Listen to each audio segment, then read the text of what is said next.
はい、今回は結婚式なんかで使用するエンドロールを一瞬で作る方法をご紹介していきます。まずエンドロールのクレジットで流す名前のリストを作ってください。例えば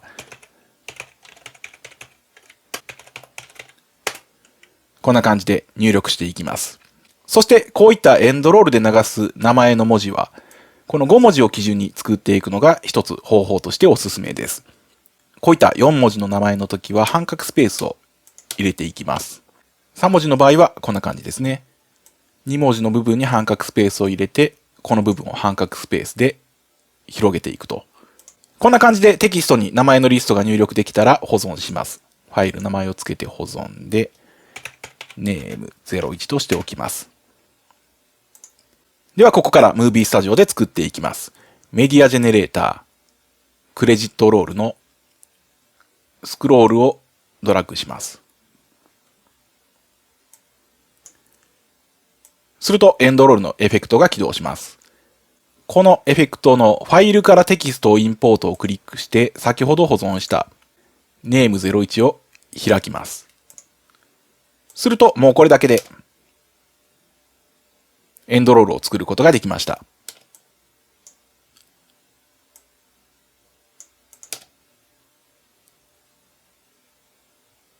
動きが硬いので画質を落として動き優先にします。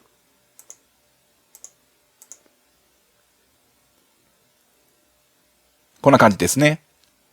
そして今この流れていく動きが速すぎるのですが、このすべての名前を流すのに今10秒の設定になっています。ここを例えば30秒に設定します。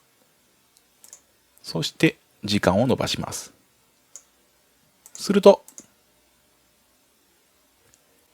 こんな感じとなります。これだけでエンドロールのクレジットを作ることができました。エフェクトの設定を見ていきます。まずこの1で配置を調整することができます。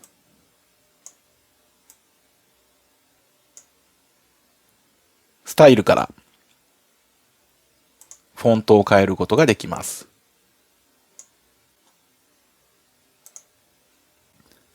フォントサイズを変えます。トラッキングでこの文字と文字の間隔を調整します。上の空白、下の空白で行の間隔を調整します。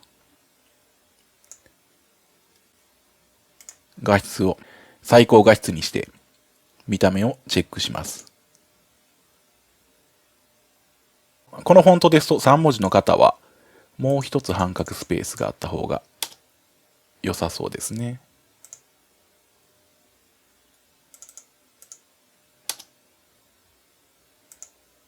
このあたりはフォントを見ながら調整していきます。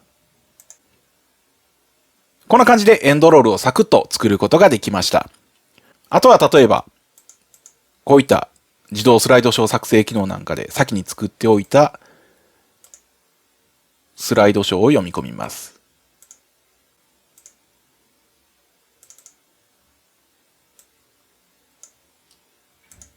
そしてエンドロールの背景を透明にします。スタイルの背景色を透明に。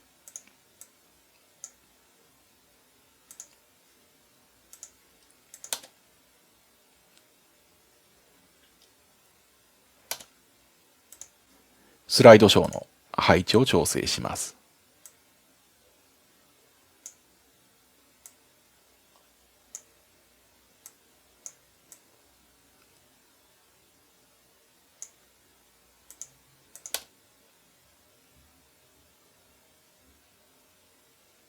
こんな感じですね。ロールの位置を少し移動します。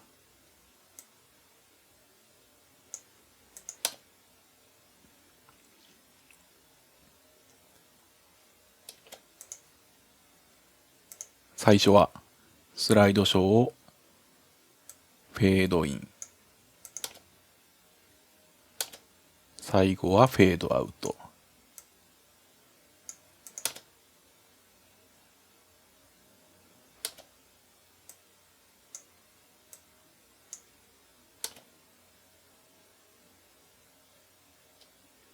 こんな感じですね。あとは最後にテキストを追加してメッセージを入れます。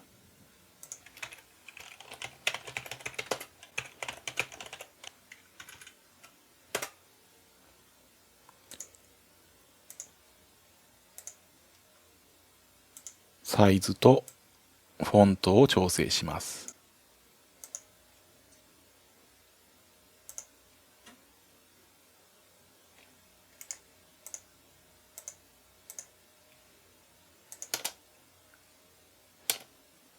フェードインとフェードアウトを設定。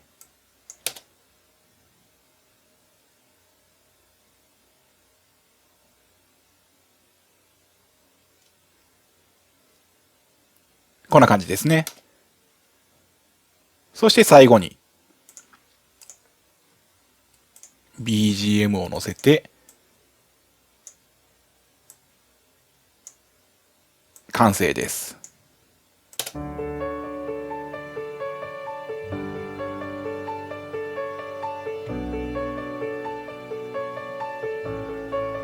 こんな感じでサクッとエンドロールを作ることができます。今回は以上です。またお会いしましょう。